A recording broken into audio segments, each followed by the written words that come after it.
If you look at kind of the history of law firms and what they offered, the scarcity was lawyers' time. Increasingly, the thing that is or will become scarce and valuable is trusted judgment. I think that's something that we'll be able to charge a premium for. This week on the Geek in Review, we talk with our friend Nikki Shaver, co-founder and CEO of Legal Technology Hub, about where law firms stand now, where the pressure points are forming, and why trusted judgment may become the profession's most valuable asset. But first, let's get a word from Nikki's husband, Chris Ford from Legal Technology Hub. Hello, Marlene and Greg from a gorgeous Toronto. This is Chris Ford, Chief Experience Officer here at Legal Tech Hub. Your audience might be aware of the events that we put on throughout the year, and I just wanted to remind you all of a couple that we've got coming up.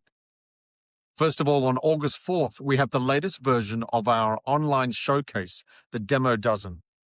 This is an opportunity for 12 different legal tech vendors to give 15-minute quick-fire demos to give your audience a good idea of what the latest in legal technology is. It's free to attend. Then, on August 23rd, if you're coming to ILTACon, we're putting on our second annual Trivia Challenge. It's a social event, and we'd love to see you guys there as well. On September 23rd, we've got our flagship innovation conference called Legal Tech Hub Horizons. That's going to be in New York City at the bigger, grander venue of Columbia University. Just go to legaltechnologyhub.com, use the Events tab, and drop down to the menu for Legal Tech Hub events. We'd love to see you.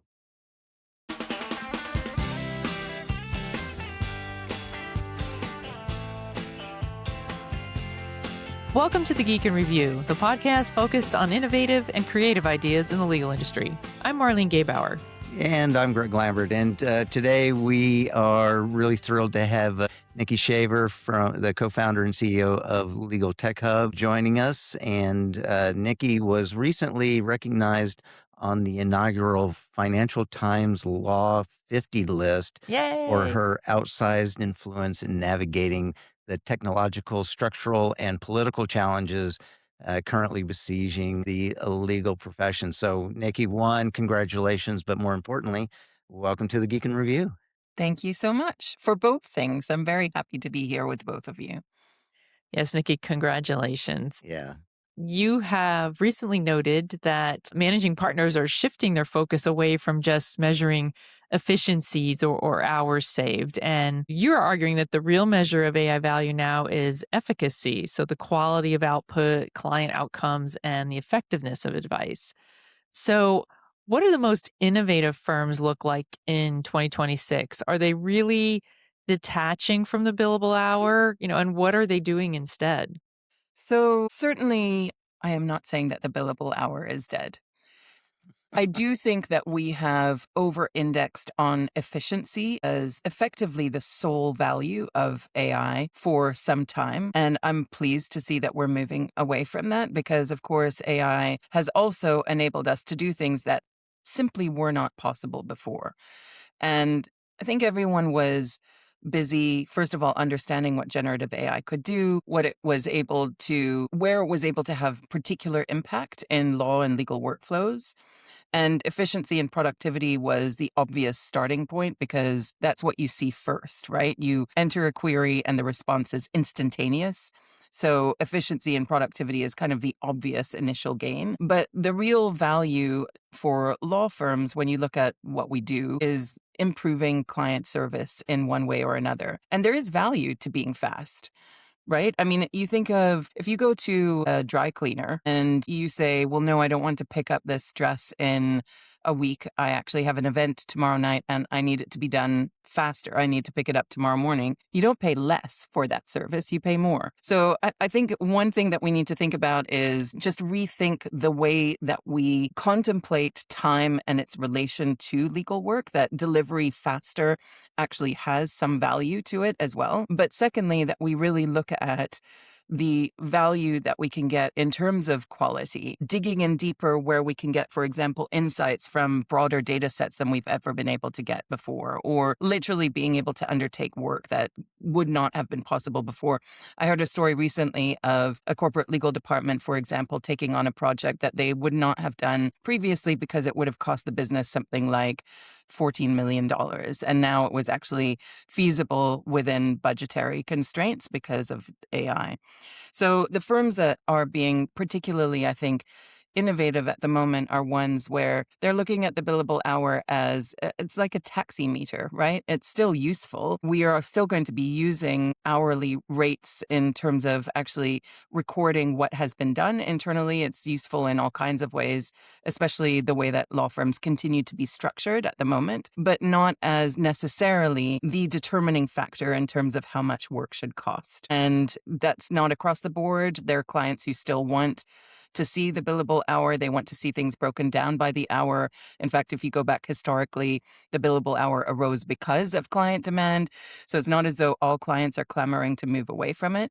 But there are workflows and types of work where it will make sense to move away from it. And we are seeing firms do that. So one of the other things I've heard in the last year or so is firms that have mapped their workflows and understood that when AI is applied to certain workflows, you see a reduction of 2 or 3 hours, which is palatable within existing pricing mechanisms. But in other parts of the firm, you see a switch from something that used to take, for example, 3 weeks of time across a legal team to 5 or 6 hours. And that is not palatable. That is existential unless you get out ahead of it. So doing that work to map workflows and really understand where impact lies and where you need to get ahead of it, have real conversations with clients and make sure that you're pushing margins up rather than racing to the bottom or really just leaving a lot of money on the table when the work you're doing is better than it ever has been before. Yeah.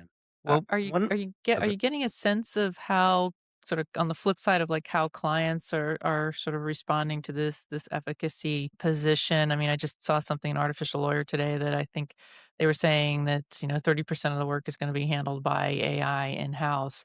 And I'm curious, if you are hearing anything from that side in terms of how they think this is impacting or how it should impact. It's really interesting if you look at clients and the way that they've taken up AI. They were slow off the mark initially. I think everyone assumed that because they had so much obviously to gain from using AI internally, that they would be the ones to get it away quickly, but they didn't have the benefit of the resources that a lot of large law firms have to really be able to pilot and deploy technology relatively quickly. But between 24 and 25, the rate of AI adoption in corporate legal departments in the US doubled. And again, from the end of 25 to where we are right now in 26, the rate has doubled. And so that is happening very, very quickly on the client side. Increased sophistication obviously then also leads to an understanding from clients of what law firms are able to automate. And that kind of savviness is the thing I think law firms need to recognize. And it's why you need to be having those discussions with your clients. Sitting in a room of about 100 GCs earlier this year, I polled the audience, and one of the questions I asked was, what is it that you're seeking to gain from deploying AI internally? And a very significant portion of the room said, keeping more work in-house. So I think you're right, Marlene. That's certainly something that client teams are focused on because they want to, of course, adhere to budgets that are ever and ideally reduce outside counsel spend. But what I've also heard is that there are firms and clients that have been able to start working together in a way that actually makes it easier for clients to send certain work out that they might not have before because law firms might not have even taken it on. It might not have been feasible within the way that firms previously have worked and the billing structures. So there are ways, I think, as well of actually increasing the work that outside counsel does in a way that's valuable to the client. But I also just want to say, I think there is this, I think there's a concern that we will look at this and think, how do we keep costs down for clients and make that the overarching feature in terms of how we consider that relationship going forwards. And I would argue that the better question to ask is, how can we deliver more for our clients? And how do we prioritize as law firms the areas of practice and the clients that matter most to us in terms of business growth going forwards? How do we double down in those areas and make some very big bets that will enable us to actually charge more because the work will be worth more? Yeah. And I know this may be more just me, but most people I talk to, you would think by now with with the AI tools that all of a sudden you would have this more time to work on certain things. But everyone I've talked to is like, I have never been busier than I am right now, and it seems like a lot of the AI functionality has just kind of projected more work, that people feel like they can do more things. And I imagine even in-house that they're probably getting more questions from their teams and from the rest of the organization. So it just feels like there's this stacking of and even with AI, it feels like we're busier now than we were, pre-AI. No, I completely agree, Greg. And I do think it's a fallacy, right? If you look at the original Industrial Revolution, there was the same kind of thinking process that once we put in, at that time, what we would now consider to be rather elementary tools, but nevertheless tools that at that stage effectively automated or took away some human manual work. The idea was that everyone would have more time to, lay in the field and look at the sun. And that's not what happened. The pace of work escalated dramatically and people took on more work and the way we worked changed dramatically. And that is, I think, happening again. I use AI all the time, but now I do feel busier than ever, but also able to do so much more. I don't think it's human nature to go, cool, I got that one thing done, so now I'm just going to take a break for the rest of the day. I think our tendency is, I was able to do that so much faster. What else can I fit in? And so it's a pace, right? An escalation. But I think the other thing that's happening, which is something we don't talk about enough and probably need to address, and it may be teething issues around deployment of AI and broader adoption of AI as it's happening. Documents are becoming longer. Communications are becoming longer. It's, there's that adage, I would have written a short letter, but I didn't have the time. It's easy to get a really lengthy output from AI and use it. It's much harder to edit it down into something that is really short and succinct and to the point. And I'm hearing this across many firms and also corporate legal departments that they're seeing things like forms and applications that might have been one page previously coming in now at 40 pages. Red lines where clearly AI has been used. And this is actually indicative of poor use of AI as well, not just the tendency towards wordiness or length, but red lines coming into firms from the other side that have been clearly generated by AI tools, perhaps not purpose-built AI tools, where not only must the firm now respond to those red lines the way that they always have in a negotiation fashion, but also they first need to go back to the other firm and explain why these red lines make no sense to begin with because they haven't been verified. So there's verification tax that we are all aware of and the necessity to supervise, which does take time, but it's all of this on top of that, which I do think can actually push things out and create more work effectively, which is not. Yeah, yeah. I can tell you an example I saw this morning was one attorney talking about a client obviously using AI to kind of outline what their contract should say, and then there was some outrageous language at the bottom of it that the AI had generated, and they were like, "Well, if you want me to address that, my estimate on the bill is going to be 10 times what you think it is because this is not something that we normally take on for this type of matter." Right. And so you're seeing kind of again relying so much on the AI. I think you're kind of forgetting the practicalities of it that, a one pager is much better than a 40 pager. Yeah. Relying on the expert to give you advice is better than relying on the AI to give you advice. So, I totally, and it's really interesting, right? When we use AI, even when you try really hard to apply your human judgment, you're verifying, but you may not necessarily be thinking, how can I abbreviate this? Or is this actually saying what I wanted it to say? I mean, I think there are a lot of ways where actually you need to apply more critical reasoning than even I think we're saying that we do. It's not just about judgment. It's not just about citation checking. It's about reasoning checking. And is this word being used correctly? Because it Do sounds we nice in need the all of sentence. this? Do we need it all? yeah. And I Exactly. can tell you, it's like we all know we don't. Yeah. But it looks really good and it's formatted well. And, Right. Right. so let's Oh just go no, with every like I need it like so many times. Like when I'm using it, I need this in 3 sentences. I need I need this in a 5 sentence paragraph. Short sentences. Short sentences. You have to tell it that too. Yeah. Because it's just because it's otherwise too it's much. paragraph long sentences. Yeah. Well, Nikki, let me shift gears on, one of the other, big things that are going on in 2026. So, like you had mentioned before that, when generative AI started, it was more chatbot, it was more prompt, answer, go back and forth. And now, of course, 2026 is obviously it's agents everywhere. And Legal Tech Hub recently launched the AI agents and legal map tracking. I think at one point it was 300 and maybe more than that, distinct agentic solutions that are out there.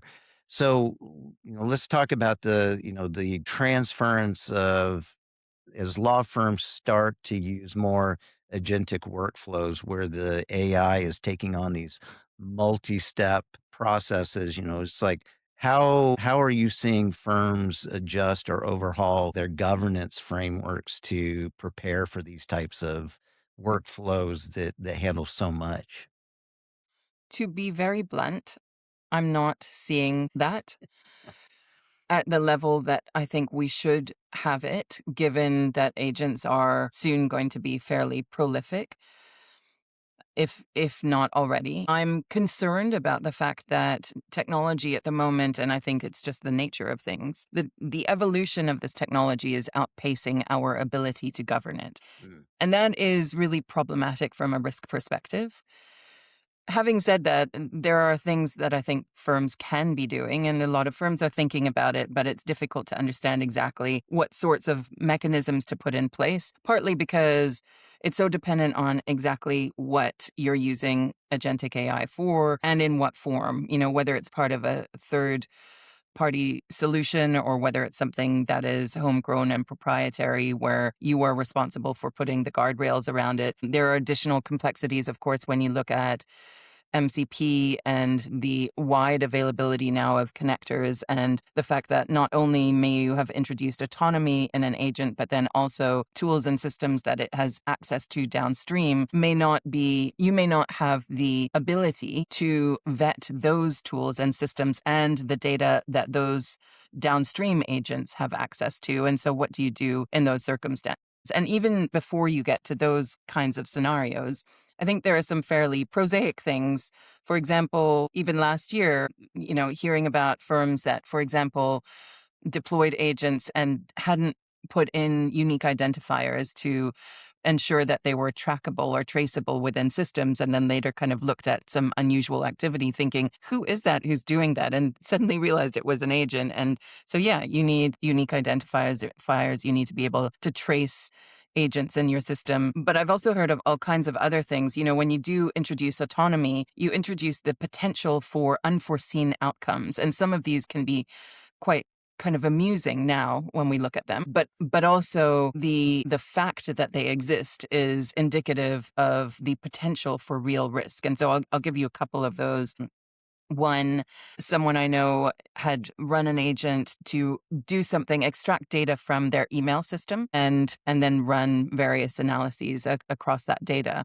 When the agent went to the email system, it was unable to extract data in the way that it wanted to. And so instead of coming back and saying, I'm not able to do this, it created an entire replica of the person's inbox and saved it onto their desktop and then ran the queries against that replica of the inbox. And the person only noticed it later when they saw the emails saved onto their desktop. Another person recently told me about a scenario where they uploaded a PDF and said, open this PDF and tell me what it says. But it turns out that the agent didn't have access to Adobe Acrobat. And so it used unknown quantities of tokens to actually write a program that was a PDF reader in order to open the PDF and tell him what it said. So, it's funny, right? But you think of that. I've also heard stories, though, from the GC perspective of agents that, have actually gone into European employee masters of record to grab information and bring it back into the UK or the US,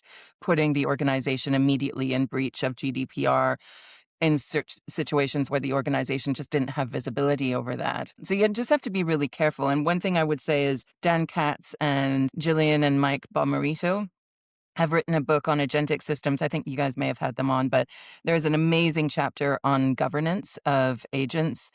And I think, you really need to think about what's the risk calculus, how are you deploying it, and then making sure that a human is in the loop in the right way for the type of risk you're introducing, depending on how you're deploying the agent internally. And of course, updating your policies and ensuring that those policies are not just there, but also enforced across your organization. All of these are things that we need to be thinking about now.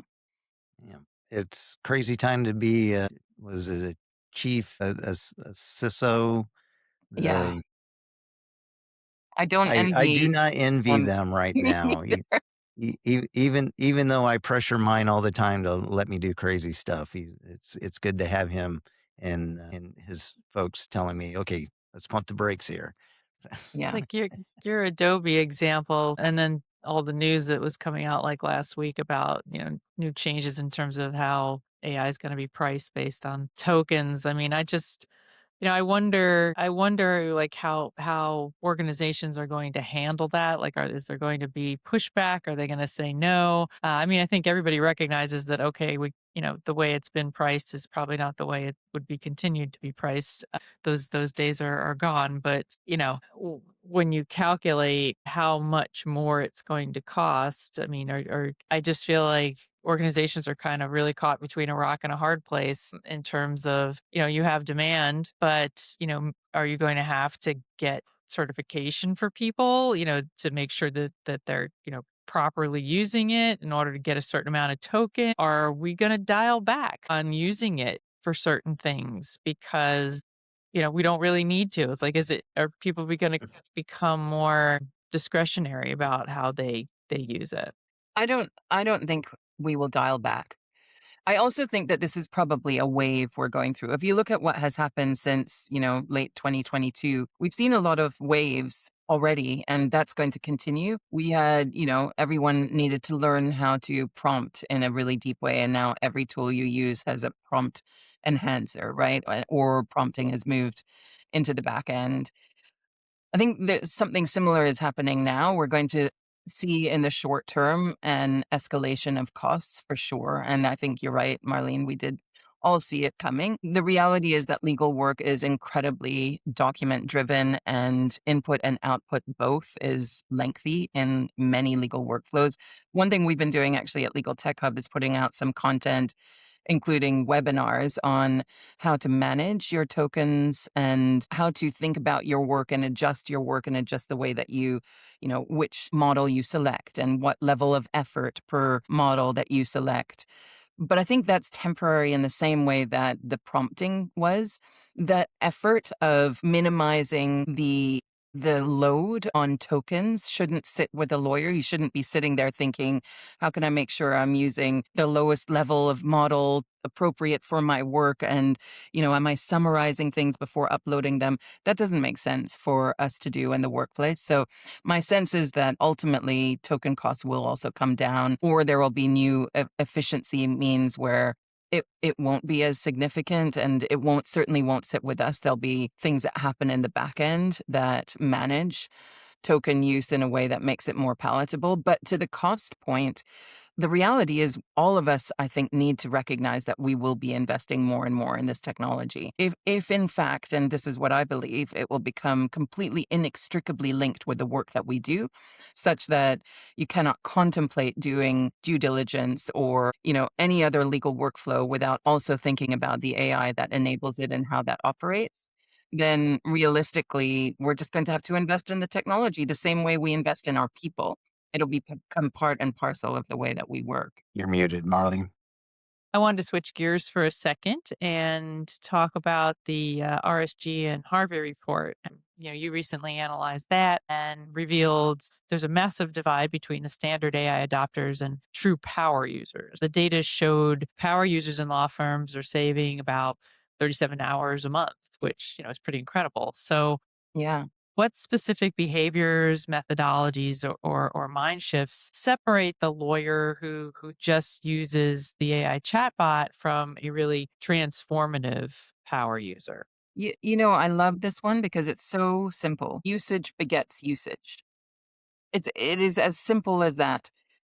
If you use AI every day, you understand better what it is able to do, and then you will start setting it more complicated tasks and using it more. And then that in turn will unlock more understanding of sophisticated use and so on and so forth. And the data really shows this, but not just in law, but generally. If you use AI every single day, you will ultimately become a super user. Now, whether that means that you will become someone who uses workflows or builds workflows, I don't think everyone is set up to be that person necessarily, and that's okay. But I think that one thing that firms can really do is focus on making sure and incentivizing people to actually use this technology in some way every single day. And frankly, I wouldn't be terribly prescriptive about it. I would just be very encouraging of usage in any way, whether that is, you know, where should I order from lunch or for lunch or, what am I going to do on my weekend or no matter what it is, just use it every single day for 10 to 15 minutes. Gradually, you will build super users. I'm reading a lot about how, adoption is not enough. Now, I mean, I agree with you. I think, you you have to start with adoption and then you sort of move from there. But, I'm wondering, from a firm perspective, they're really looking to figure out how use of AI is promoting value. And when I say sort of value, whether it's, better client relationships, whether it's new ways of pricing that makes sense, they're looking to see some sort of impact beyond the actual use. Is it enough to be a power user or, is the new benchmark either developing workflows or having systems of practice that are powered by AI? I think there are two levels there. One is the individual use. Being a power user is great. The second is whether firms should be focused on adoption solely of third-party technology or whatever you have rolled out across the firm. And there, I think, no. Something I've been arguing for over a year now is that really, yes, definitely focus on adoption, making sure that you have a full firm of people who are AI literate and use AI on a daily basis. That's really important and will continue to be important. You need your data enablement as a foundation. You need your AI enablement, and driving adoption in a widespread way gets you there for the latter. But it's not sufficient if you actually want to use AI to create a point of differentiation in the market that allows you to have competitive advantage. Everyone is driving adoption of AI across their lawyer and staff population. It's not distinctive, it's not differentiating. Instead, what firms really need to be doing is identifying, and they will have done some of this work already. What are the key practices? Where is it that you already have an edge? Where's your expertise that is special and unique and different? And then how can you use AI in a way that is not just about individual users deploying it in workflows, but is truly about transforming and using AI in an operational way that is, for example, embedded with clients or in the bridge between the firm and clients in a way that completely changes the way that that work is done and amplifies and acts as a catalyst for that work so that you're able to drive business growth really seriously in the areas where it matters for your firm. And so that's the work that firms should be doing at the moment, is really figuring out exactly where they want to make that kind of an investment and moving beyond just adoption of the AI tools that you've licensed. Yeah. We had Stephen Great. Costigan on last week, and he talked about kind of making sure you own your data, that you're not essentially farming your data out to third parties.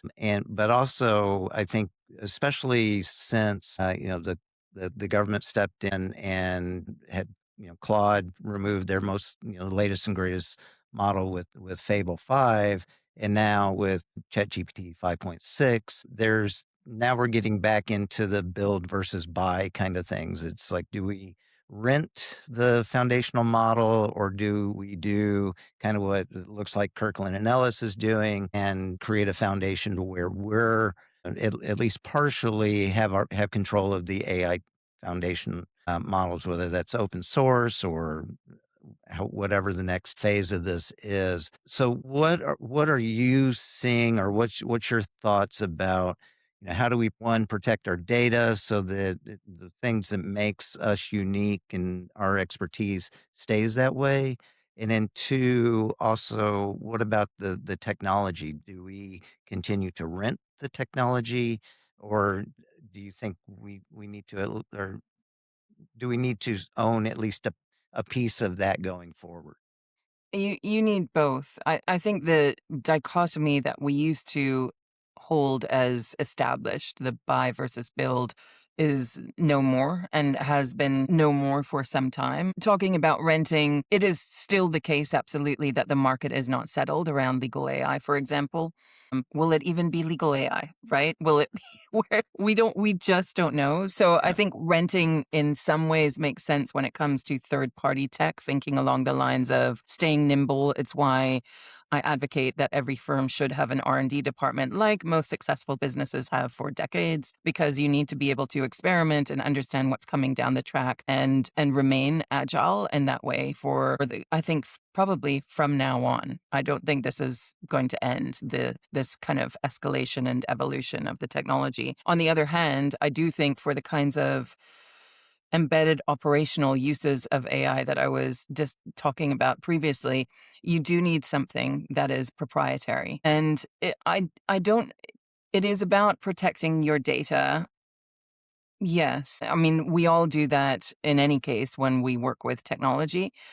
I think it's more about embedding your data within technologically driven workflows that are continuous in a way that allows the firm to develop something quite unique.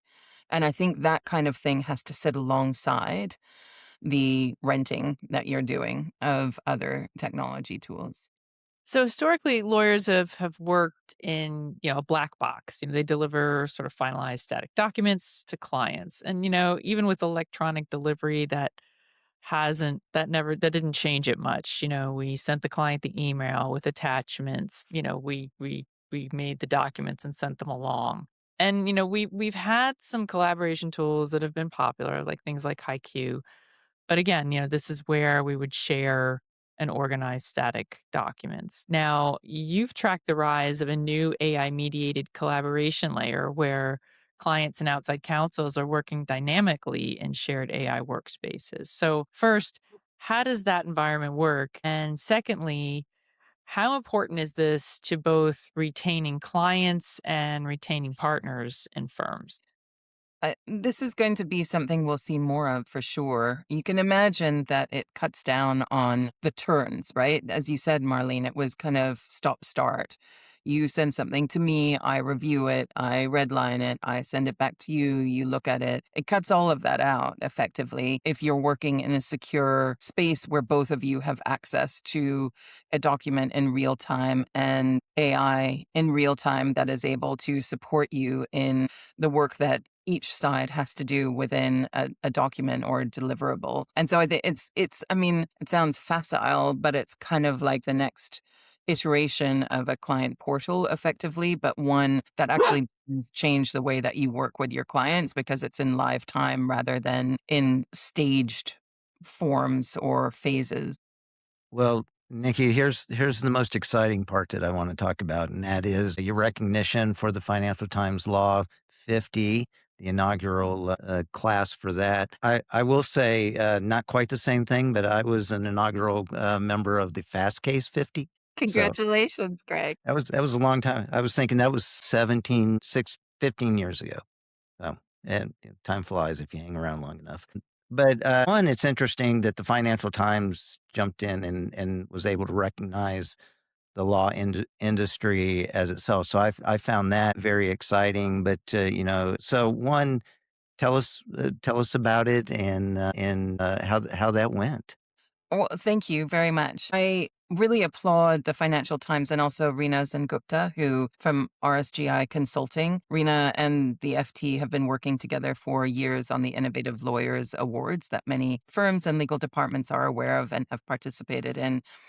Rena really, I think, drove this, and I love the background. She understands, like all of us do, that we are currently in a moment where the legal profession faces unprecedented uncertainty about its future. And what she saw in the FT Law 50 was the ability to recognize people who were courageous enough and outspoken enough to have an impact on driving the profession forwards in some way. And so it's broken down into different categories, AI, the rule of law. So some of those leaders who have stood up in various ways for the rule of law in a way that has been incredibly important in the past year and a half, especially.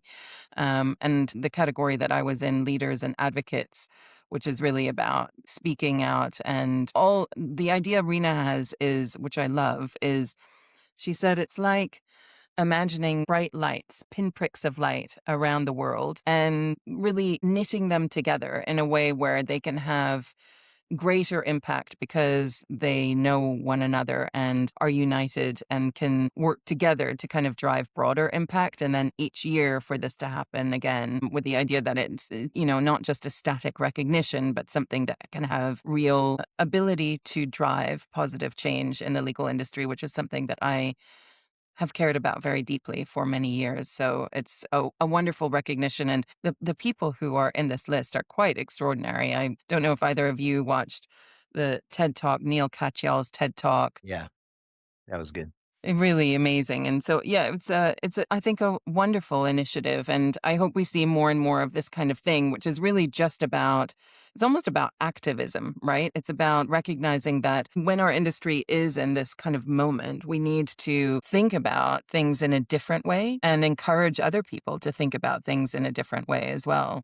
Yeah. I speak a lot at the moment about law being in, the dilemma zone, the classic Clayton Christensen, where I think we are in that moment where a lot of incumbents, unless they start acting differently now, will fail as nimble disruptors come up. And we are seeing that happen in the market right now. So it's a really important time, I think, for all of us to do what we can to drive our institutions forward if we're keen to see them survive in some way, shape, or form. Did you think when you started Legal Tech Hub, because I think, I knew you when you were at Reed Smith and then, moving on. And it's interesting because I thought the original idea was, well, I really don't have a way to kind of like keep track of all the things that are going on.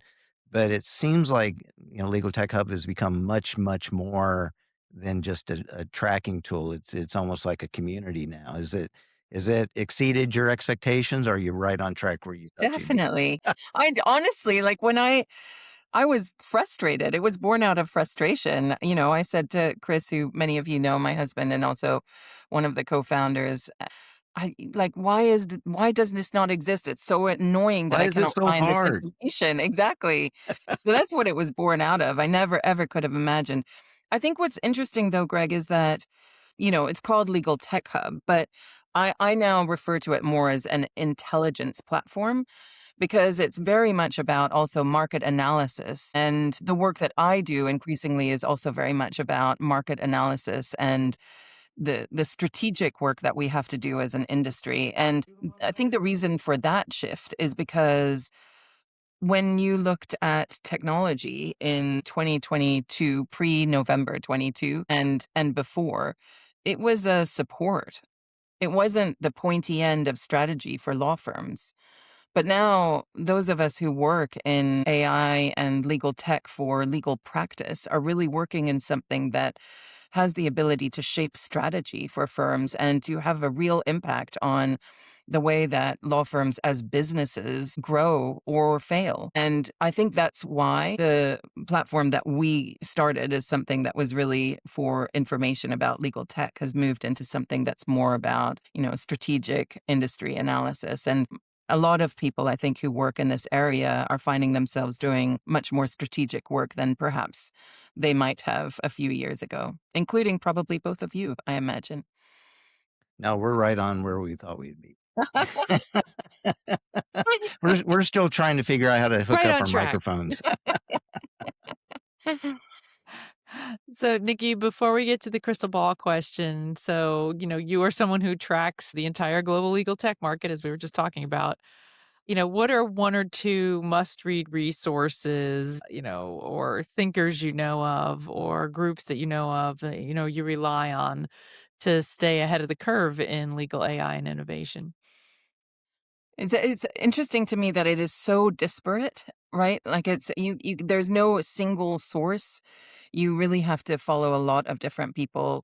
Actually, I'm going to say, Greg, I absolutely love the kind of fictionalized updates that you're putting out at the moment about AI developments. I think that's great. I love Stephanie Gutos's Legal AI Bites that she puts out in the market. I actually have this right here, Agentic AI by Dan Katz and the Bommeritos. They are sources of inspiration for me. I follow Ethan Mollick, I think is a wonderful outside of legal thinker. I like Patrick Fuller.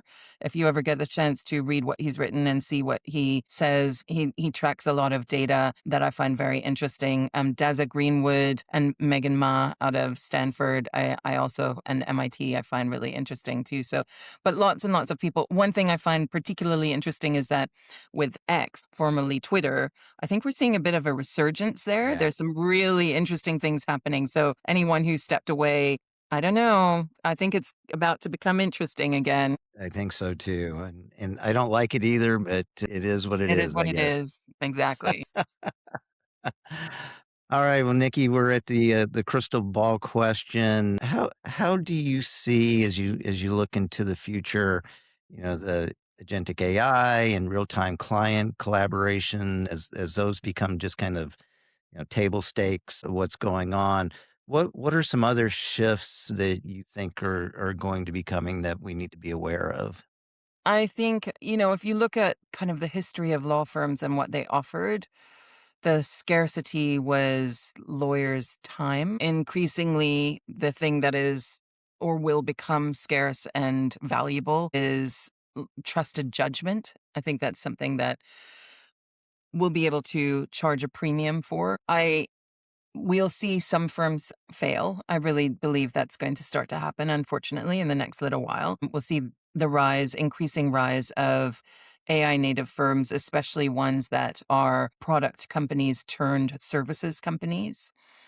And I think we'll see some law firms move from being kind of partnerships, legal partnerships, to businesses where the people who run it are running multidisciplinary teams who serve clients kind of holistically around strategy and law, but where law is one part of the service, not the entirety of the service. And one thing I'm just going to put out here, because I knew you were going to ask me the crystal ball question. And here is something interesting that I think is going to happen. I think we are going to see at some point, we have had law firms that have their subsidiaries. I think we're going to see a traditional law firm open a subsidiary business that is an AI native law firm. It makes sense when you Yeah, think it about does. It does. It it. does. But again, it really helps to hear it out loud. So, all Yeah. right. Well, Nikki Shaver, thank you very much for taking the time to join. I know you're super busy. You've been across the globe literally the last couple of weeks. So glad you were able to sit down and talk with us. Hopefully, you can catch your breath and take a little time to yourself. So, Yeah. Well, Marlene and Greg, it is always such a pleasure, really, always a pleasure speaking to you. So thank you for having me. And thanks to all of you for listening to the Geek in Review. If you've enjoyed the show, please share it with a colleague. We'd love to hear from you on LinkedIn and Substack. I always love it when Marlene goes into her radio voice for this one. So, Nikki, where's the best place for listeners to learn more about you and to find out more about Legal Tech Hub? You can find me on LinkedIn, Nicola Shaver, Nicola. You can find Legal Tech Hub at legaltechnologyhub.com. And as always, the music you hear is from Jerry David DeSica. Thank you. Bye, everybody.